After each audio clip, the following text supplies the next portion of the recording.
আসসালামু আলাইকুম, welcome to my channel. তো আজকে আমরা একটা গুরুত্বপূর্ণ টুল সম্বন্ধে শিখবো, সেটা হলো অ্যালাইনমেন্ট টুল। তো অ্যালাইনমেন্ট টুলটার সাথে আপনারা হয়তো পরিচিত থাকবেন, যারা HTML 5 করেছেন তাদের সাথে। আমরা অ্যাট্রিবিউট হিসেবে বা ডাটা সেন্টারে লেফট বা রাইট নেওয়ার জন্য আমরা অ্যালাইনমেন্ট টুলটা ব্যবহার করে থাকি। তো সেম অ্যালাইনমেন্ট টুলটা হলো এখানে ব্যবহার করব।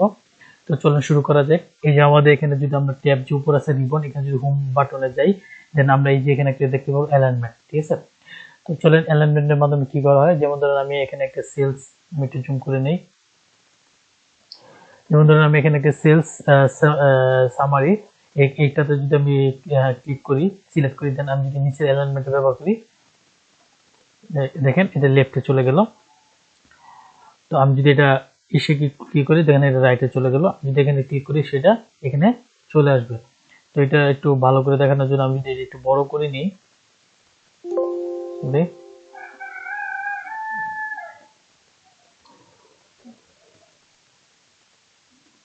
একটু বড় করে নিলাম।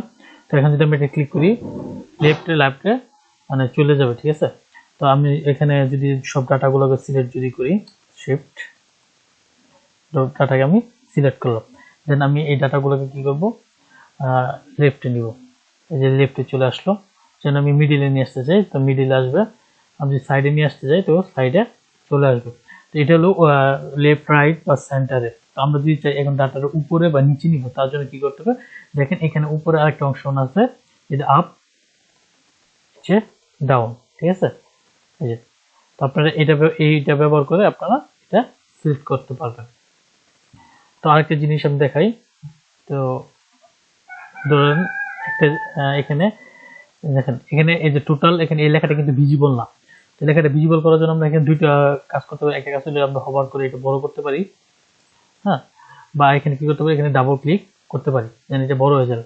তো আমরা আরেকটা জিনিস করতে পারি, সেটা হলো রব টেস্ট। হ্যাঁ, রব টেস্টের মাধ্যমে আমরা এটা করতে পারি। তার জন্য আমাদের কি করতে হবে, তার জন্য আমাদের সেটা পুরো সিলেক্ট করতে হবে। তো আমরা সেলটা সিলেক্ট করে নিলাম, ঠিক আছে। সরি, আগে এটা কি করে, তো আমরা এখানে সেলটা সিলেক্ট করে নিলাম।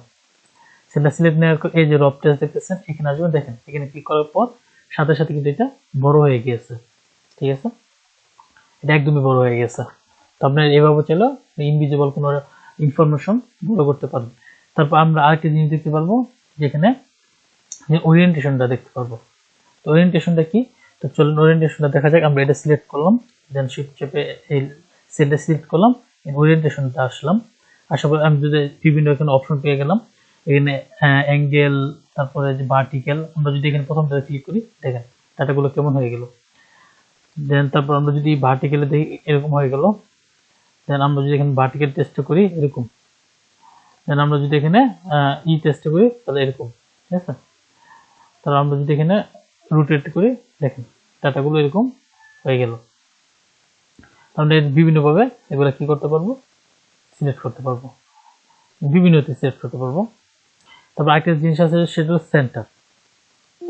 দেখেন, সরি, পুরো সেলটা সিলেক্ট করি, সিলেক্ট করার পর এখানে সেন্টার এন্ড মার্জিন আসলাম, মার্জিন সেন্টার, ঠিক আছে। এই সেন্টার নিয়ে আসবে। দেন আমরা এখানে আরেকটা জিনিস করতে পারি, এই সেলটা সিলেক্ট করি, সেলটা সিলেক্ট করে আগের মতো আগের জায়গায় নেই। তারপর এই কাজটা করি, দেন আমরা আগে, আচ্ছা যাক এরকম। আচ্ছা দেখেন, এখানে যে প্রথমে সেলস ইটা আছে, তো আমরা যদি এটা সিলেক্ট করি, দেন এই পর্যন্ত যদি সিলেক্ট করি, সিলেক্ট করার পর যদি মার্জিন সেন্টারে যাই, দেখছেন এই সেলস প্যানেল এটা পুরোটা সেল নিয়ে এটা মার্জিন সেন্টারে চলে আসলো। তো আপনারা চাইলে এভাবে অ্যালাইনমেন্ট সেট করতে পারবেন।